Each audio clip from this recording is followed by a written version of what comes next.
तो हेलो बच्चों, कैसे हैं आप लोग। आशा करते हैं आप सब बहुत अच्छे होंगे, आपकी पढ़ाई बहुत अच्छे से चल रही होगी। तो आइए हम लोग आज का लेक्चर शुरू करते हैं। तो हम लोग सवाल कर रहे हैं और हमारे पास और भी बहुत सारे सवाल हैं। 2-3 सवाल और करेंगे और उसके बाद हम लोग electric field due to a sphere पे आ जाएंगे।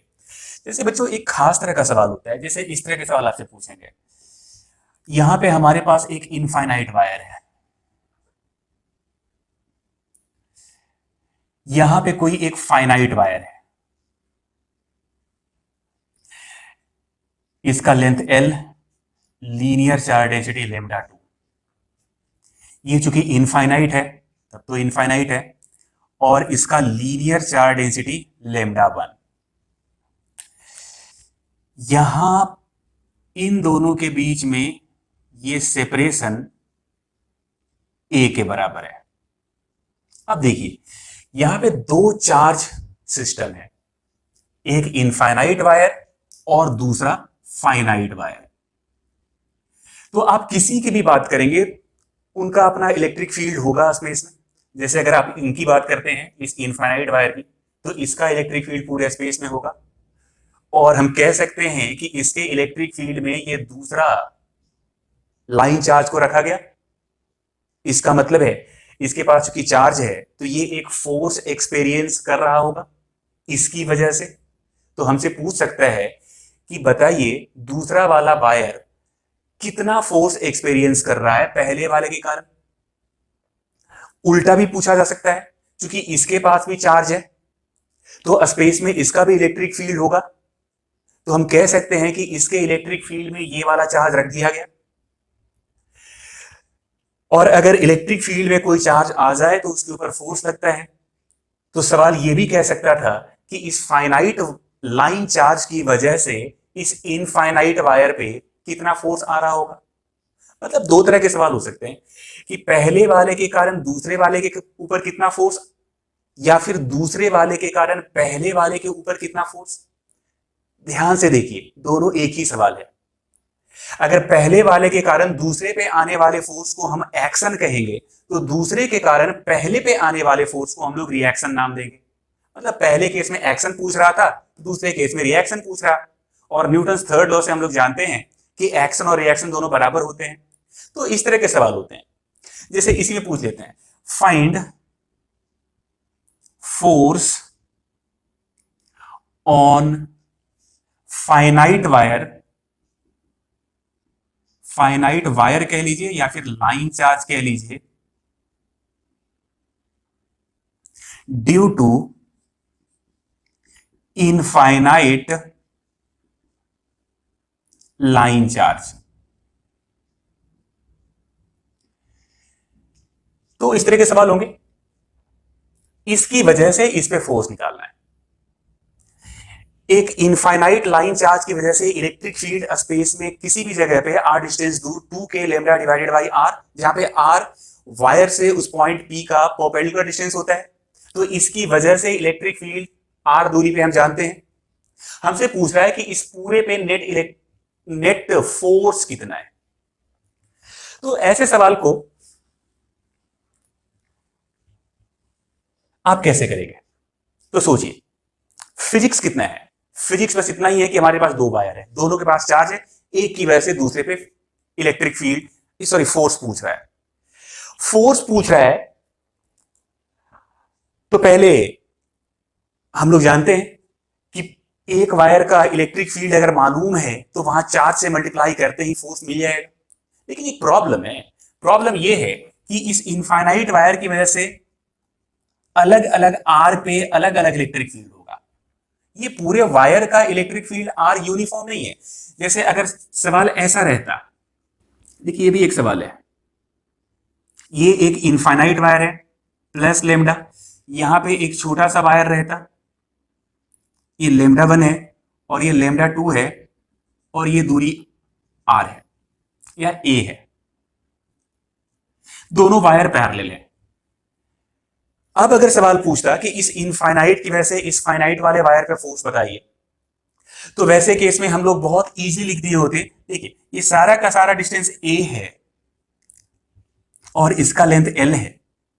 तो अगर इसके ऊपर टोटल चार्ज की बात कर लें तो टोटल चार्ज अगर इसका Q2 लिख रहे हैं तो Q2 लेमडा 2 इंटू एल, और ये पूरा का पूरा चार्ज यहां से ए डिस्टेंस दूर है। कोई सा भी हिस्सा ले लीजिए, DQ DQ DQ सब सारे के सारे यहां से इस वायर से ए डिस्टेंस दूर है। और इस वायर की वजह से यहां से ए डिस्टेंस दूर, इसकी वजह से इलेक्ट्रिक फील्ड हम जानते हैं। तो इसके ऊपर आने वाला फोर्स ऑन 2 ड्यू टू 1 हम लोग लिख सकते थे सीधे चार्ज इंटू वहां का इलेक्ट्रिक फील्ड ड्यू टू 1, दूसरे वाले चार्ज पे पहले वाले का इलेक्ट्रिक फील्ड, और ये वाला इलेक्ट्रिक फील्ड यूनिफॉर्म, क्योंकि ये पूरा का पूरा चार्ज इस वायर से ए डिस्टेंस दूर है, और ए डिस्टेंस दूर इलेक्ट्रिक फील्ड 2 के लेमडा, तो यहां लेमडा 1 डिवाइडेड बाई ए, ये कांस्टेंट हो। Q2 की बात कर लीजिए, Q2 लेमडा 2 इंटू एल है, तो इसको लिख सकते हैं लेमडा 2 इंटू एल इंटू 2 के लेमडा 1 डिवाइडेड बाई ए, मतलब 2 के एल lambda 1 lambda 2 divided by a, इतना फोर्स आ रहा है। ये फोर्स तब जब दोनों एक दूसरे के पैरेलल है।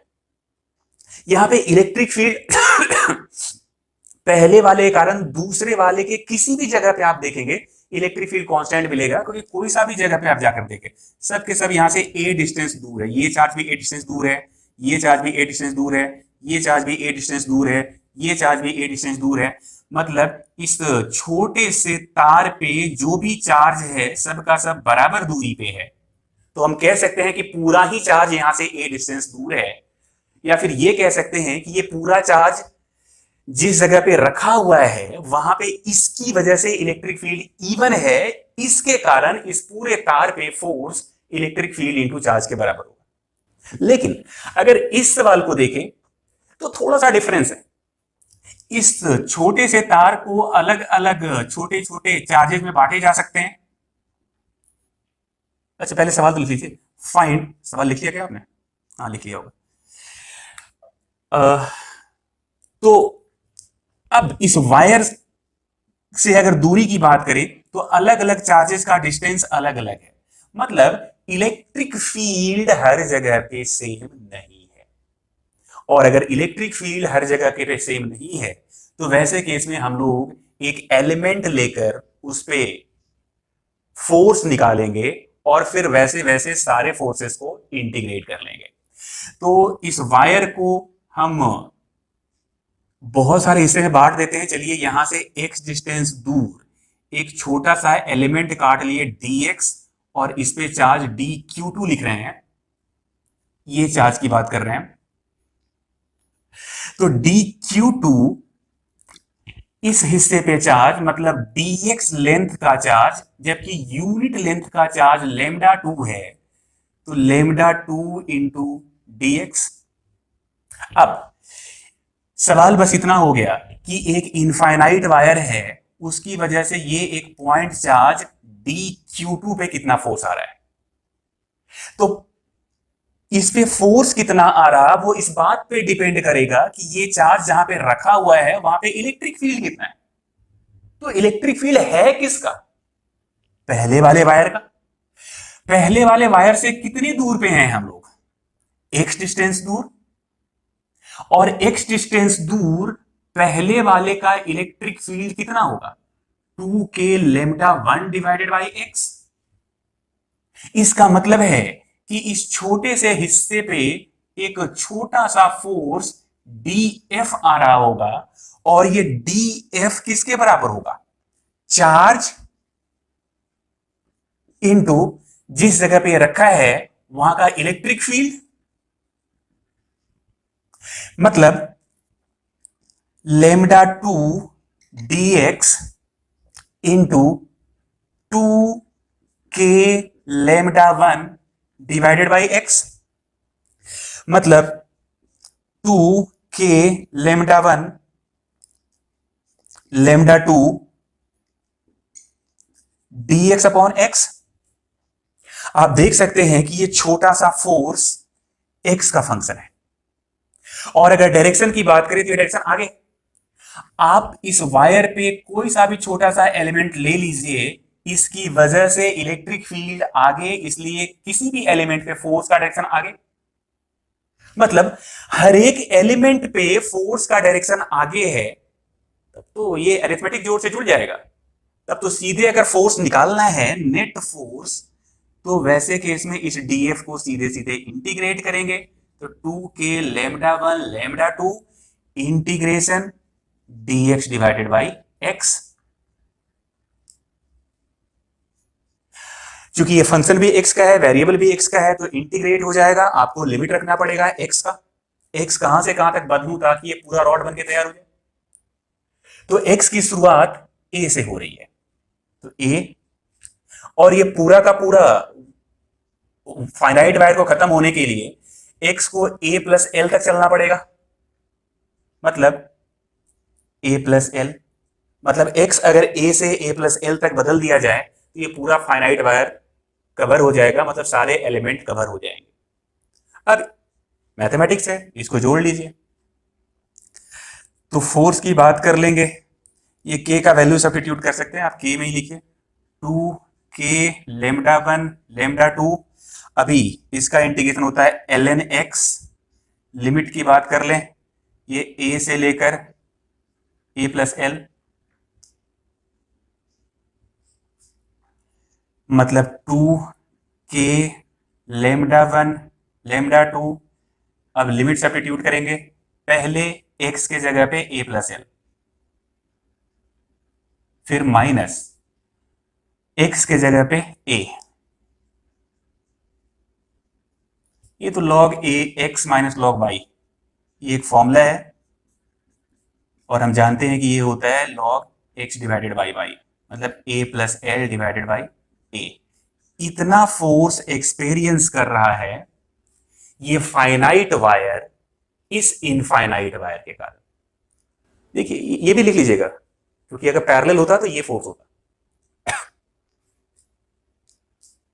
तो एक बार लिख लीजिए आप,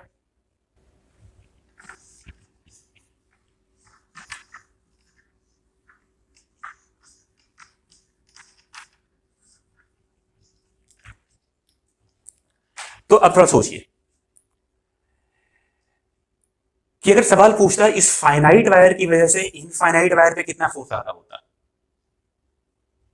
तो इसी का जस्ट उल्टा, बस डायरेक्शन बदल जाता। ये फोर्स आगे की तरफ है, तो अगर हमसे पूछता force due to finite wire on infinite wire, तो जितना फाइनाइट इनफाइनाइट पे, जितना इनफाइनाइट फाइनाइट पे लगाया, उतना ही ये फाइनाइट वाला भी इनफाइनाइट पे लगाएगा। मतलब मैग्नीट्यूड की बात करें तो 2k lambda 1 lambda 2 ln a plus L divided by a। और अगर डायरेक्शन की बात करें तो डायरेक्शन पीछे की तरफ, ये बाय न्यूटन्स थर्ड लॉ।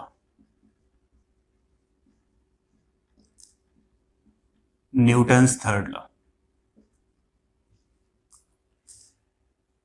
तो इस तरह के सवाल पूछते हैं। कॉन्सेप्ट बहुत आसान है, एक चार्ज सिस्टम के कारण दूसरे चार्ज सिस्टम पे फोर्स पूछ रहा है। तो अगर पहले वाले का इलेक्ट्रिक फील्ड मालूम है तो आप पहले वाले का इलेक्ट्रिक फील्ड यूज कर लीजिए दूसरे वाले फोर्स निकालने के लिए। अगर वो पॉइंट चार्ज होता, जैसे अगर यही सवाल ऐसा होता, अगर एक इनफाइनाइट वायर है हमारे पास जिसका लीनियर चार्ज डेंसिटी लैम्डा है, इसकी वजह से यहां से ए डिस्टेंस दूर किसी पॉइंट चार्ज क्यू पे कितना फोर्स लग रहा होता, तो ये तो पॉइंट चार्ज है, तो इसकी वजह से इस पे फोर्स आगे की तरफ होगा, और ये फोर्स कितना, चार्ज इंटू जहां पे रखा हुआ है वहां का इलेक्ट्रिक फील्ड। तो एक इनफाइनाइट वायर जिसका charge per unit length lambda है, उसकी वजह से electric field 2k lambda by a, यही फोर्स आ रहा होता। तो ये फोर्स है ऑन पॉइंट चार्ज q। ये सबके सब एक सवाल हैं, जैसे इसके पहले एक पैरेलल वायर लेकर सवाल किए थे ऐसे, फिर ये करा, फिर इसको देखो, सवाल पूछेगा कि एक पॉइंट चार्ज में कितना फोर्स आ रहा होगा, तो चार्ज जहां रखा हुआ है वहां पे इलेक्ट्रिक फील्ड इनटू वो चार्ज इतना। सवाल ये भी पूछ सकता था कि इस पॉइंट चार्ज की वजह से इनफाइनाइट वायर पे कितना फोर्स आ रहा होगा। तो अगर पहले वाले के कारण दूसरे वाले पे आपने फोर्स निकाल लिया तो उतना ही मैग्नीट्यूड दूसरे वाले के कारण पहले वाले पे होगा, इतना ही होगा, बस डायरेक्शन पीछे हो जाएगा न्यूटन थर्ड लॉ से। लिख लीजिए, इसको भी लिख लीजिएगा।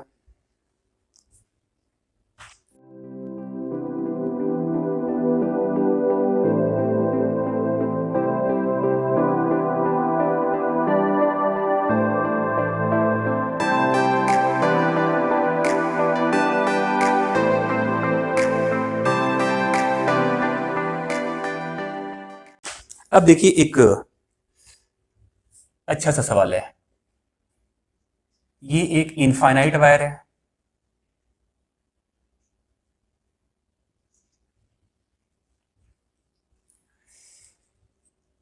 इससे ए डिस्टेंस दूर एक दूसरा इनफाइनाइट वायर है, ये क्रॉस लगा दिया, मतलब इस तरह से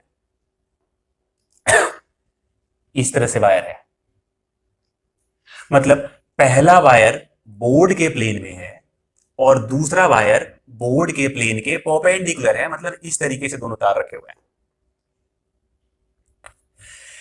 इसका लीनियर चार्ज डेंसिटी λ1 है और इसका लीनियर चार्ज डेंसिटी λ2।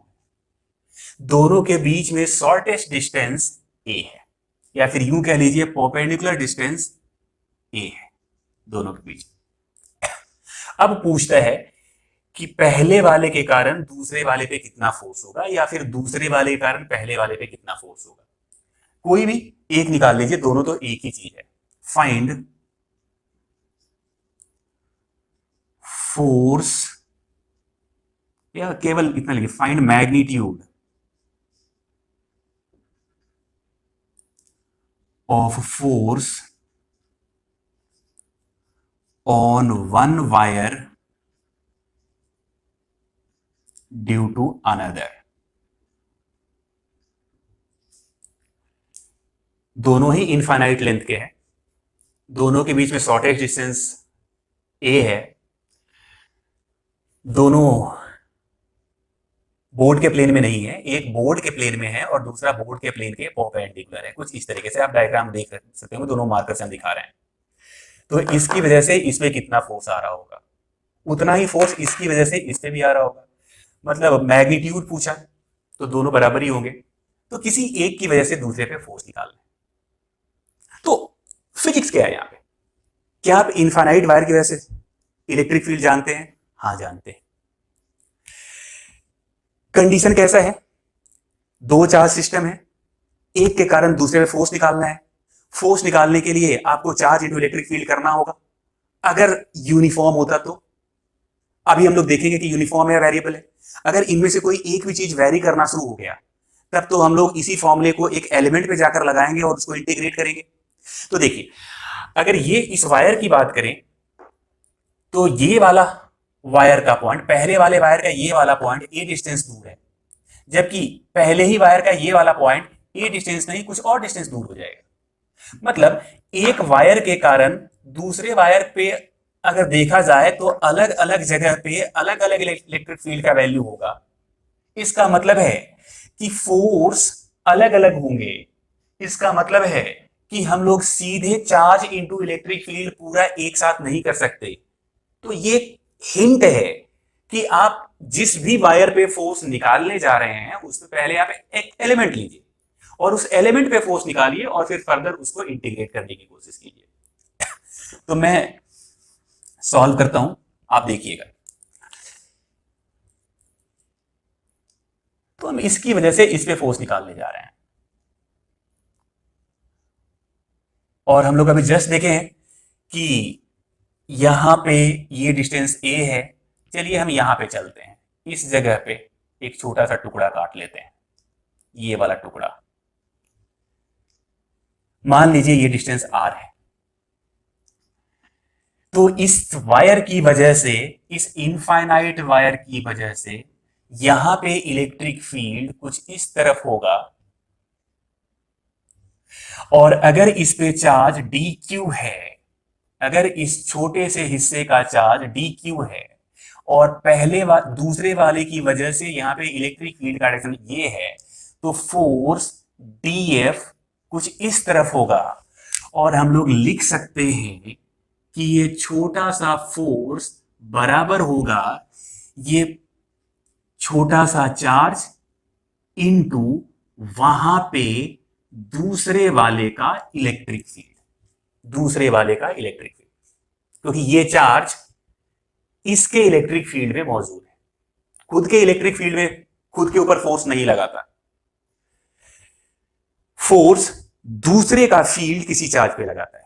तो अगर यहां चार्ज कंसीडर कर रहे हैं तो कभी भी दिमाग में ये नहीं आना चाहिए कि इसके पास में तो चार्ज है, ये भी तो फोर्स लगा रहा होगा, नहीं, खुद के कारण खुद पे फोर्स नहीं लगाएगा, फोर्स चार्ज पे किसी दूसरे का फील्ड लगाता है। तो अगर इस चार्ज की बात कर रहे हैं जो कि पहले वाले वायर पे है, तो ये सोचिए कि ये वायर का ये चार्ज क्या किसी बाहरी फील्ड में है? हाँ है, क्योंकि एक और तार मौजूद है और उसका फील्ड यहां पे होगा, डेफिनेटली रेडियल होगा।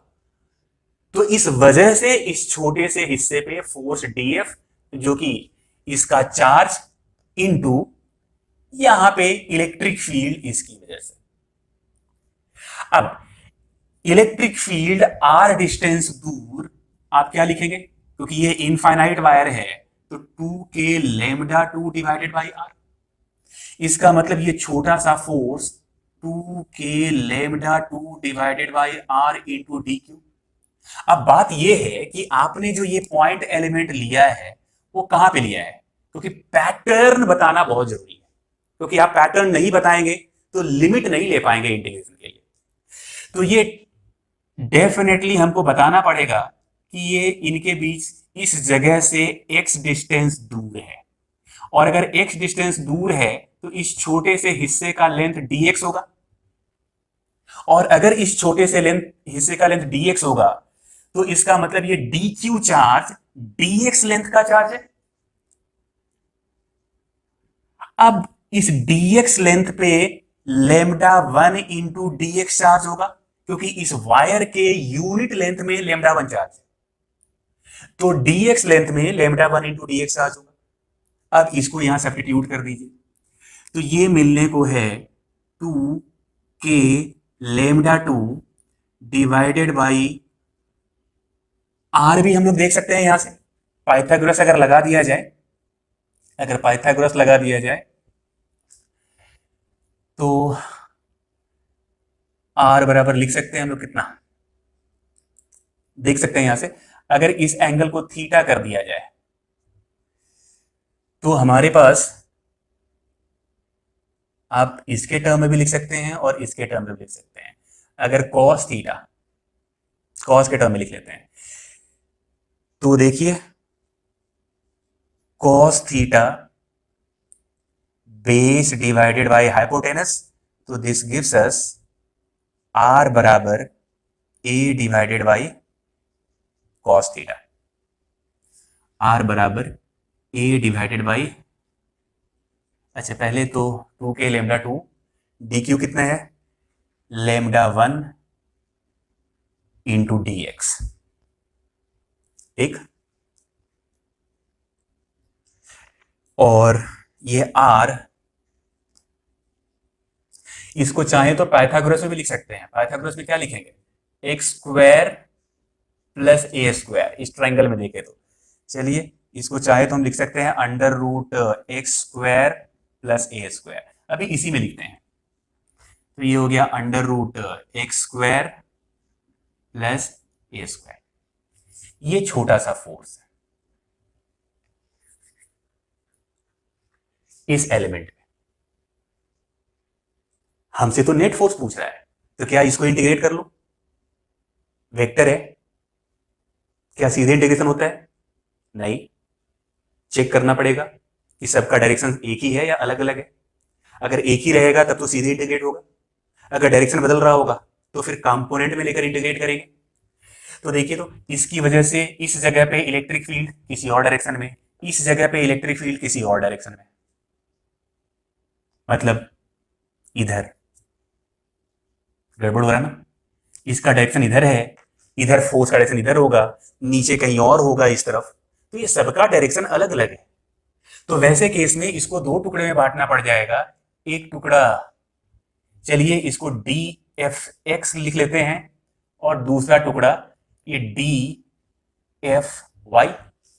ये डी एफ तो इंटीग्रेट नहीं हो सकता, लेकिन ये डी एफ एक्स और डी एफ वाई इंटीग्रेट हो सकता है, क्योंकि कोई सा भी आप एलिमेंट लीजिएगा, फोर्स कहीं भी जाए, उसके दो टुकड़े एक्स और वाई की तरफ निकल आएंगे। एक्स की तरफ मतलब एक ही लाइन की तरफ, अब वो इंटीग्रेट हो सकता है। तो ये तो इंटीग्रेट नहीं हो सकता, लेकिन ये दोनों टुकड़े इंटीग्रेट हो सकते हैं। तो यहां पे डी एफ एक्स किसके बराबर, ये एंगल थीटा, तो ये एंगल भी थीटा ही होगा, सेम एंगल। तो डी एफ एक्स होगा D F into cos theta. ये कॉस थीटा तो है अपने पास, कितने हैं, डी एफ है, आप सब्स्टिट्यूट कर लीजिए, 2k lambda 1 lambda 2 divided by under root x square plus a square into cos theta into d x. और अगर आपको एफ एक्स चाहिए तो इस डी एफ एक्स को इंटीग्रेट करना पड़ेगा। तो एक काम कर लेते हैं, कांस्टेंट वाला पार्ट बाहर कर लेते हैं, तो 2k lambda 1 lambda 2 integral cos theta d x upon under root x square plus a square. ये इंटीग्रेट करते ही अपना फोर्स का एक्स कंपोनेंट रिजल्टेंट इधर का आंसर आ जाएगा। लेकिन एक प्रॉब्लम है, प्रॉब्लम ये है कि अलग अलग एलिमेंट जब हम चल रहे होंगे तो ये थीटा भी चेंज हो रहा होगा। जैसे जब यहां रहेंगे थीटा कुछ और होगा, यहां रहेंगे थीटा कुछ और होगा, यहां जाएंगे थीटा कुछ और होगा। मतलब थीटा हर वक्त खुद को बदल रहा है, साथ ही साथ ये एक्स भी खुद को चेंज कर रहा है अलग अलग एलिमेंट पे। मतलब यहां पे केवल थीटा ही वेरिएबल नहीं है, यहां पे एक्स भी वेरिएबल है। मतलब एक ही इंटीग्रेबल एक्सप्रेशन में दो दो अननोन्स हैं, दो दो वेरिएबल्स हैं। तो ये इंटीग्रेट नहीं हो सकता। ये इंटीग्रेट तभी हो सकता है जब एक ही वेरिएबल होता। तो अब क्या, अरे तो ये तो बता रहे हैं ना कि एक ही वेरिएबल होता, दो वेरिएबल है। तो अब ज्योमेट्री या किसी भी तरीके से किसी एक को दूसरे में कन्वर्ट करने की कोशिश करेंगे। ये सोचने का तरीका यही होता है। ये इंटीग्रेट नहीं हो सकता क्योंकि दो दो वेरिएबल्स हैं। इंटीग्रेशन का सीधा फंडा एक वेरिएबल होना चाहिए। तो अगर इसको इंटीग्रेट करना है तो पहले तो हम लोग एक वेरिएबल में कन्वर्ट करें, और ये तभी हो सकता है जब दोनों के बीच में थीटा और एक्स के बीच का कोई रिलेशन निकाल के लाए, ताकि एक को दूसरे में रिप्लेस कर सके। तो क्या हमारे पास कोई रिलेशन है? ये ट्रायंगल बना हुआ है ना हमारे पास, इसमें देखिए तो tan थीटा क्या लिखेंगे, x डिवाइडेड बाई a। तो आप देख सकते हैं नाउ tan थीटा ये है x डिवाइडेड बाई a, तो दिस गिव्स अस x बराबर a tan थीटा। पर यहां तो dx भी है, तो dx निकालने के लिए एक बार इंटीग्रेट करना पड़ेगा। a tan थीटा बनेगा sec square theta d theta, मतलब x भी आ गया थीटा के टर्म में, dx भी आ गया थीटा के टर्म में। तो इन दोनों को सब्स्टिट्यूट कर देंगे इस एक्सप्रेशन में। तो देयरफॉर fx ये 2k lambda 1 lambda 2 integral cos theta into dx कहने का मतलब a sec square theta d theta divided by under root x square कहने का मतलब a square tan square theta plus a square. ये तो यहां a स्क्वायर कॉमन हो जाएगा, ऐसा ये a बाहर आ जाएगा तो इसके साथ कैंसल आउट। हम लोग देख सकते हैं कि ये 1 प्लस tan स्क्वायर थीटा, ये तो sec square theta under root मतलब सेक थीटा, मतलब ये 2k लेमडा 1 लेमडा 2, ये बचा cos थीटा, ये sec square theta d theta और नीचे बचा हुआ है केवल सेक थीटा। ये एक सेक थीटा खत्म, कॉस थीटा सेक थीटा दूसरा भी खत्म, तो कॉस थीटा ये sec theta 1 by cos theta है, तो ये दोनों कैंसिल, तो केवल बचा रहा डी थीटा। तो 2k λ1 λ2 integral D theta. Limit की बारी, वेरिएबल थीटा है तो थीटा देख लीजिए कहां से कहां तक बदले ताकि ये पूरा का पूरा लाइन चार्ज कवर हो जाए। तो चूंकि ये इनफाइनाइट तक जा चुका है तो ये तो नीचे आपको 90 तक जाना पड़ेगा, और ऊपर भी इनफाइनाइट तक है तो ऊपर भी 90 जाना पड़ेगा। मतलब इस पहले वाले वायर को कवर करने के लिए हम लोगों को यहां से यहां तक जाना। अब दोनों का सेंस अपोजिट है, तो अगर ये प्लस है तो ये माइनस, तो मतलब -90 से +90 तक।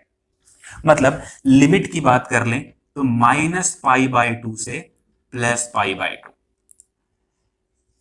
मतलब फोर्स का x कंपोनेंट 2k λ1 λ2, ये तो थीटा आ गया, आप लिमिट रखिए -π/2 से π/2, मतलब 2k λ1 λ2, ये π/2 माइनस π/2 मतलब +π/2, मतलब ये पाई, तो 2k λ1 λ2 इंटू पाई। ये फोर्स का x कंपोनेंट है, मतलब ये टुकड़ा इस तरफ रिजल्टेंट फोर्स इतना आ रहा है। अभी एक और टुकड़ा इंटीग्रेट करना है, एक बार जल्दी से कॉपी कर लीजिए।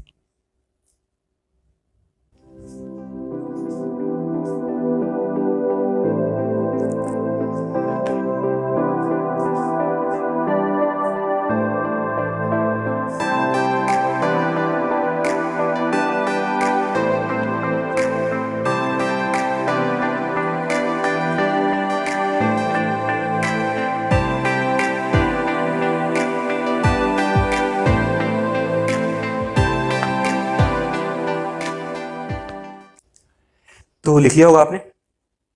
अब फोर्स का वाई टुकड़ा, मतलब एफ वाई, ये है डी एफ, ये कॉस, तो ये साइन, मतलब ये वाला हिस्सा साइन, मतलब यहां पे चल रहा है साइन, ये निकाला जा रहा है फोर्स का वाई कंपोनेंट। सब कुछ वैसे ही है, यहां भी देख लीजिए थीटा ही बदल रहा है, एक्स ही बदल रहा, सब कुछ सब्स्टिट्यूशन वैसे ही होगा। ये फोर्स का वाई टुकड़ा, ये कॉस की जगह लिख दीजिए साइन, सब कुछ वैसे ही चल रहा, ये बच गया है साइन, और यहां पे बच गया एक सेक थीटा।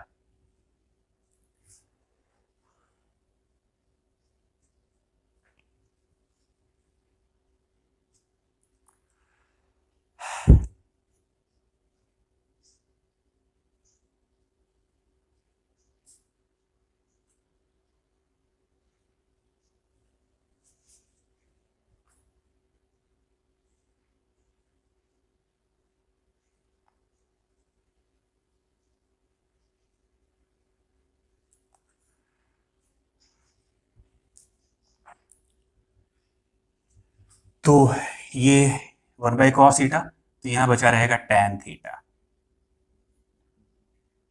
D theta.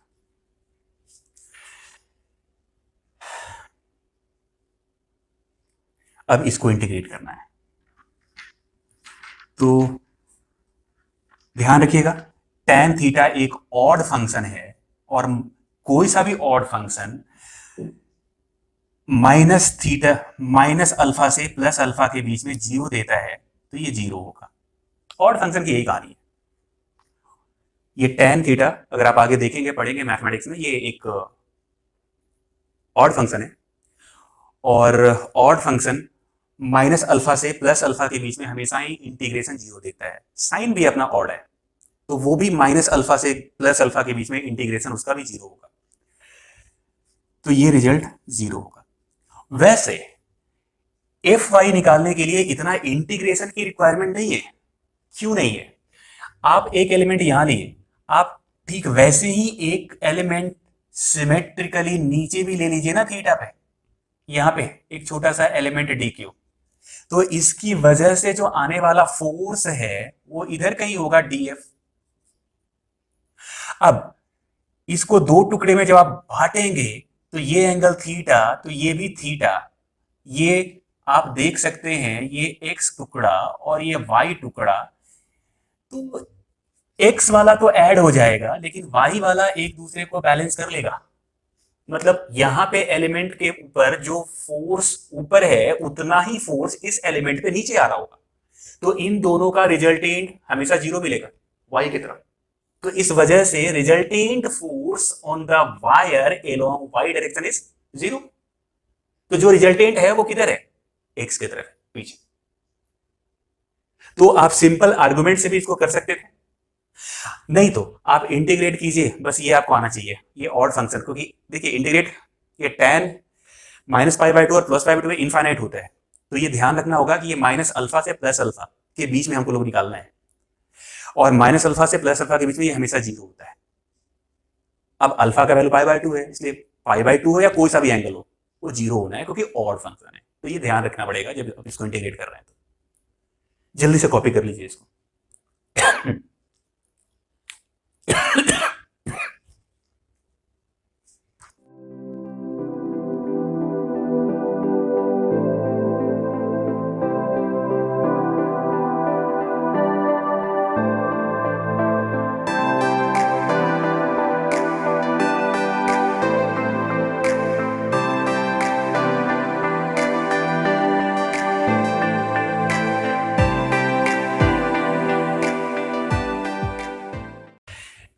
याद कीजिए 2 क्लास पहले एक होमवर्क दिए थे, और होमवर्क में ये था कि हमारे पास एक रिंग है, रिंग पे चार्ज Q यूनिफॉर्म है और रेडियस R।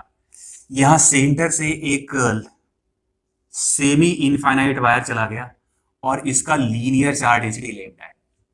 इसकी वजह से इस वायर पे, मतलब इसकी वजह से इस पे कितना फोर्स आ रहा, तो रिंग की वजह से इस वायर पे फोर्स, लाइन चार्ज पे फोर्स उतना ही होगा जितना इस लाइन चार्ज की वजह से इस रिंग पे आ रहा होगा। और हम लोग ये भी जानते हैं कि एक इनफाइनाइट, सेमी इनफाइनाइट वायर से के एक एंड से r डिस्टेंस दूर इलेक्ट्रिक फील्ड के दो टुकड़े होते हैं, एक परपेंडिकुलर वो k lambda divided by r और दूसरा पैरेलल वो भी k lambda divided by r। ये भी पढ़ चुके हैं। तो एक काम करते हैं, ये सवाल आपसे पूछा गया था, find force on line charge due to ring, कुछ ऐसा पूछे थे। इसकी वजह से इस लाइन चार्ज पे कितना फोर्स। 2 क्लास पहले का होमवर्क था ये। अभी इसको सॉल्व कर देते हैं। तो इस रिजल्ट का हम यूज करने जा रहे हैं। एक सेमी इनफाइनाइट वायर के एंड से r डिस्टेंस परपेंडिकुलर दूर इलेक्ट्रिक फील्ड के दो टुकड़े k lambda by r, k lambda by r। तो देखिए ये एक सेमी इनफाइनाइट वायर है, इसकी वजह से यहां से r डिस्टेंस दूर, अगर यहां पे एक छोटा सा चार्ज dq ले लूं इस रिंग पे, पॉइंट एलिमेंट, r डिस्टेंस दूर इलेक्ट्रिक फील्ड, यहां पे इलेक्ट्रिक फील्ड किधर होगा, एक इलेक्ट्रिक फील्ड इधर होगा और दूसरा इलेक्ट्रिक फील्ड इस वायर के पैरेलल इधर होगा, जिधर वायर है उससे दूर, जिधर वायर है उससे दूर। ठीक वैसे ही अगर एक डायमेट्रिकल पोजीशन पे कोई दूसरा सिमेट्रिक एलिमेंट अगर हम dq लिए होते, तो इस वायर की वजह से यहां भी इलेक्ट्रिक फील्ड ऊपर के तरफ k lambda divided by r और पीछे की तरफ k lambda divided by r। ध्यान रखें ये दोनों एलिमेंट डायमेट्रिकल पोजीशन पे हैं, डायमेट्रिक पोजीशन। तो वैसे केस में ये टुकड़ा तो बैलेंस हो जाएगा, मतलब वायर के डायमीटर के एलोंग कोई फोर्स नहीं आ रहा होगा, जितना फोर्स इस एलिमेंट पे इस वायर की वजह से ऊपर लग रहा है, एग्जैक्टली उतना ही फोर्स इस वायर की वजह से उसके डायमेट्रिक एलिमेंट पे नीचे लग रहा है। आप कोई सा भी दो पोजीशन लीजिए, जैसे एक पोजीशन यहां पे ले रहे हैं तो दूसरा हम लोगों को इसका डायमेट्रिक पोजीशन यहां देखना होगा। एक पोजीशन अगर हम यहां ले रहे हैं तो दूसरा इसका डायमेट्रिक पोजीशन यहां देखना होगा। मतलब अगर इसको 90 डिग्री से घुमा दिया जाए, बस दिखाने की कोशिश कर रहे हैं, 90 डिग्री से घुमा दिया जाता तो ये रिंग ऐसा दिख रहा होता, ये वायर कुछ ऐसा दिख रहा होता। इसकी वजह से यहां पे हर तरफ इलेक्ट्रिक फील्ड का एक कंपोनेंट, कहीं भी देखिए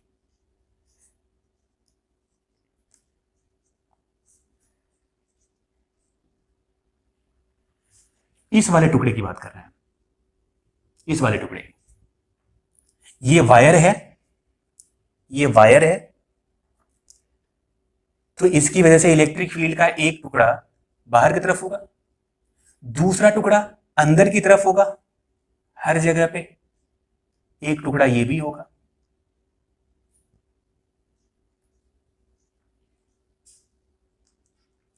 ये क्रॉस वाला जो इलेक्ट्रिक फील्ड दिखाया गया वो ये है, क्योंकि जब आप इसको 90 से घुमाएंगे तो ये अंदर चला जाएगा, और जो ये सब जो दिखाए गए हैं वो ये वाला है। तो आप देख सकते हैं ये इससे बैलेंस हो जाएगा, ये इससे बैलेंस हो जाएगा, ये वाला इससे बैलेंस हो जाएगा।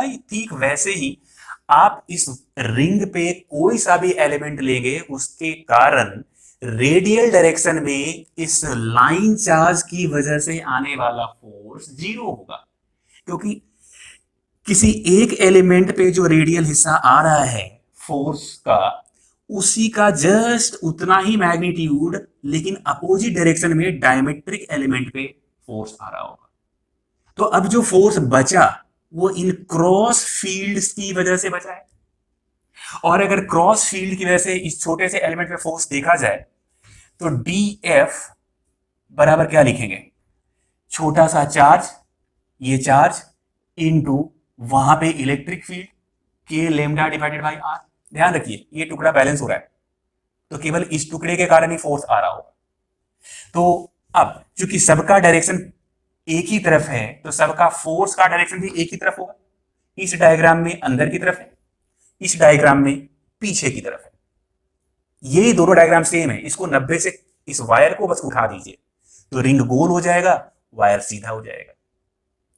तो टोटल फोर्स ये तो सीधे इंटीग्रेट होगा क्योंकि सबका डायरेक्शन सेम है, के कांस्टेंट, लेमडा भी कांस्टेंट, आर भी कांस्टेंट, तो इंटीग्रेशन चार्ज का स्केलर क्वांटिटी पूरे चार्ज का जोड़ क्यू के बराबर, तो answer k lambda Q divided by r. तो ये एक दो क्लास पहले होमवर्क दिए थे, ये बहुत सारे लोग इसको कमेंट करके बताए भी थे, तो अब देख लीजिए जिनसे आंसर नहीं आया था आप कितना आसानी से कर सकते हैं इसको, लिख लीजिए जल्दी से।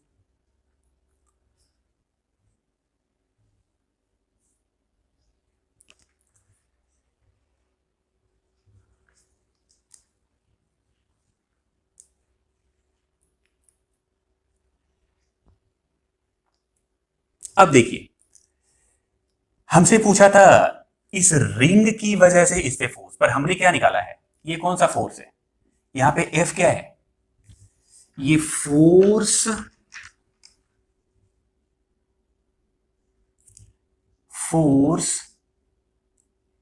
अगर एफ की बात करें तो एफ है force due to line charge on ring. ये इस लाइन चार्ज की वजह से नेट फोर्स रिंग पे है, और इसका डायरेक्शन आप देख पा रहे होंगे पीछे। तो रिंग की वजह से लाइन चार्ज पे उतना ही force opposite direction, Newton's third law. तो मतलब force due to ring on line charge, ये माइनस एफ। मैग्नीट्यूड की बात कर लें, मतलब मैग्नीट्यूड तो एफ ही है, बस डायरेक्शन आगे कर लीजिए, प्लस माइनस तो केवल डायरेक्शन को दिखाता है, जो डायरेक्शन यहां है उसका अपोजिट डायरेक्शन यहां होगा। मतलब के lambda Q divided by R, direction आगे। यही हमसे पूछ रहा था कि रिंग की वजह से लाइन चार्ज पे कितना फोर्स होगा। अब इसी सवाल को करने का दूसरा तरीका, ये तो हम लोगों ने लाइन चार्ज की वजह से पहले रिंग पे फोर्स निकाल लिया और फिर उसी के रिजल्ट को न्यूटन थर्ड लॉ के साथ मिलाकर रिंग की वजह से लाइन चार्ज पे निकाल दिए। लेकिन अगर लाइन चार्ज की वजह से इलेक्ट्रिक फील्ड नहीं मालूम होता तो क्या ये सवाल नहीं करते? बिल्कुल करते। बस आपको इलेक्ट्रिक फील्ड का फॉर्मूला मालूम होना चाहिए।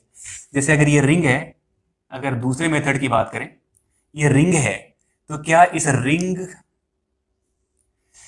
ये आपका लाइन चार्ज है इन्फिनिटी पे, तो इस रिंग की वजह से यहां से x डिस्टेंस दूर हम इलेक्ट्रिक फील्ड जानते हैं क्या? एक्सिस पे यहां पे इलेक्ट्रिक फील्ड, मतलब इस जगह पे इलेक्ट्रिक फील्ड बिल्कुल जानते हैं।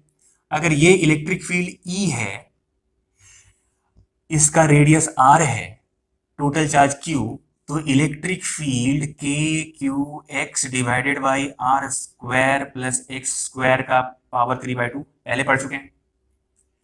ये एक लाइन चार्ज है, मतलब इस पे खूब सारे चार्ज हैं यूनिफॉर्मली, डेंसिटी लेमडा। आप देख सकते हैं कि अलग अलग एक्स पे इलेक्ट्रिक फील्ड अलग अलग होगा। इसका मतलब सबसे पहले हमको एक छोटा सा पॉइंट एलिमेंट लेना पड़ेगा dx, और इस पे चार्ज कह रहे हैं dq। चलिए dq स्मॉल q, जो कि लेमडा इंटू डी एक्स के बराबर होगा, होगा ना? ये अपना पॉइंट एलिमेंट है जो कि x के बाद है, तो x का इंक्रीमेंट dx, और चूंकि यूनिट लेंथ में लेमडा चार्ज, तो इस dx लेंथ में लेमडा इंटू dx चार्ज। तो अब सवाल यह है कि इस रिंग की वजह से इस एलिमेंट में फोर्स कहां आ रहा होगा? तो जाहिर सी बात है, इलेक्ट्रिक फील्ड आगे, ये चार्ज पॉजिटिव, तो इस एलिमेंट पे आने वाला फोर्स आगे की तरफ होगा df लिख रहे हैं क्योंकि ये बहुत छोटा सा फोर्स होगा, और ये छोटा सा फोर्स किसके बराबर? अरे सीधी सी बात है ना, ये चार्ज कहां रखा हुआ है? ये चार्ज जहां रखा हुआ है वहां इलेक्ट्रिक फील्ड है। हाँ है। किसका है? रिंग का है। तो फोर्स कितना होगा? Charge into electric field. Charge कहने का मतलब dq, इलेक्ट्रिक फील्ड मतलब E, ये लेमडा इंटू डी एक्स, और इलेक्ट्रिक फील्ड तो है ही अपने पास के Q x divided by R square plus x square का पावर 3/2। तो फोर्स का डायरेक्शन आगे, कोई सा भी एलिमेंट ले लीजिए, कोई सा भी एलिमेंट ले लीजिए, सब पे फोर्स का डायरेक्शन कहां मिलेगा? आगे। सारे फोर्स एक ही डायरेक्शन में है, तो नेट फोर्स सीधे इसको इंटीग्रेट कीजिए, इसको इंटीग्रेट कीजिए, ये के लेमडा क्यू ये बाहर कर रहे हैं, ये हो रहा है x dx divided by R square plus x square का पावर 3/2, इसको इंटीग्रेट कीजिए और लिमिट लगाइए। क्योंकि ये पूरा का पूरा x का ही फंक्शन है, इंटीग्रेट हो जाएगा। x को कहां से कहां तक बदलूं ताकि ये पूरा का पूरा लाइन वायर कवर हो जाए? तो वायर यहां से शुरू हुआ है, मतलब x बराबर 0, इन्फिनिटी तक जाना है, मतलब x का वैल्यू 0 से इन्फिनिटी। अभी आप इसको इंटीग्रेट कर लीजिए, कुछ नहीं करना, R square plus x square को आप जेड स्क्वायर मान लीजिए, इंटीग्रेट कीजिए, आप देख पाएंगे वही आंसर होगा। कर दूं? तो लेट जेड स्क्वायर बराबर R square plus x square, तो यहाँ तो dx है ना, तो एक बार इंटीग्रेट करेंगे तो 2z dz, तो डिफरेंशिएट करेंगे तो ये 0 प्लस 2x dx, कहने का मतलब है z dz बराबर x dx।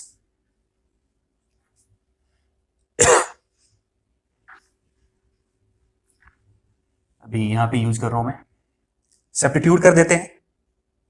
यहां देखिए x dx है, तो f बराबर ये आने को है बाहर में k lambda Q integral x dx, z dz से सब्स्टिट्यूट हो जाएगा, डिवाइडेड बाई ये R square plus x square को चूंकि जेड स्क्वायर रख दिया, तो जेड स्क्वायर का पावर 3/2, मतलब ये हो गया जेड क्यूब,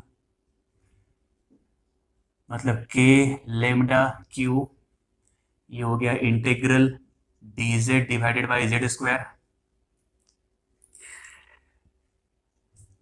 मतलब k लेमडा क्यू। अच्छा, लिमिट की बारी है। तो देखिए, जब x बराबर 0, मतलब x बराबर 0, तो z बराबर कितना, r। तो x बराबर 0, तो यहां z बराबर r।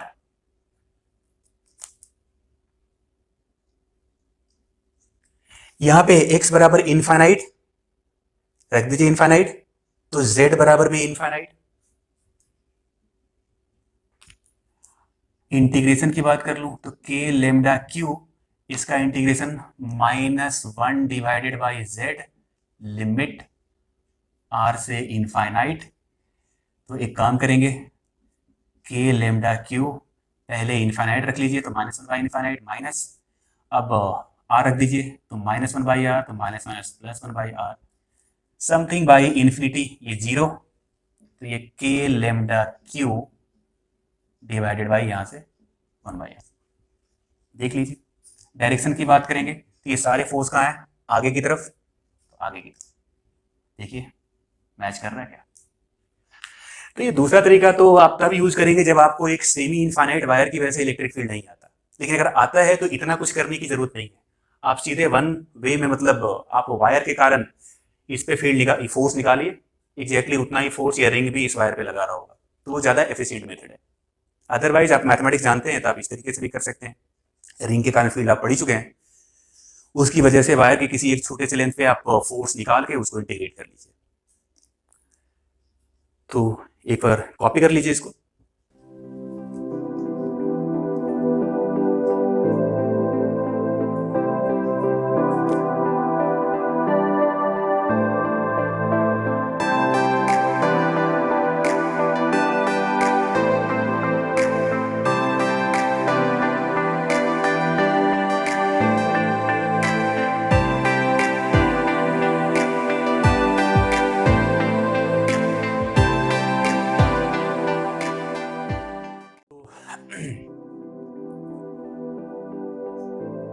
आशा करते हैं कि आज के लेक्चर से आप लोग बहुत कुछ सीखे होंगे। इस लेक्चर में बेसिकली हम लोग अपने अब तक के थ्योरीज को अप्लाई करना सीख रहे थे, अच्छे अच्छे सवाल। आप इसको बार बार रिवाइज कीजिए, खुद से करने की कोशिश कीजिए, कॉन्सेप्ट को सीखिए, फिर अप्लाई कीजिए, थोड़ा ब्रेन लगाइए। नहीं समझ में आता आप वो देखिए कि हम क्या लिखे हैं वहाँ पे, क्यों लिखे हैं, लिखते वक्त क्या बोल रहे हैं, इन सारी बातों को समझें, बहुत फायदा होगा।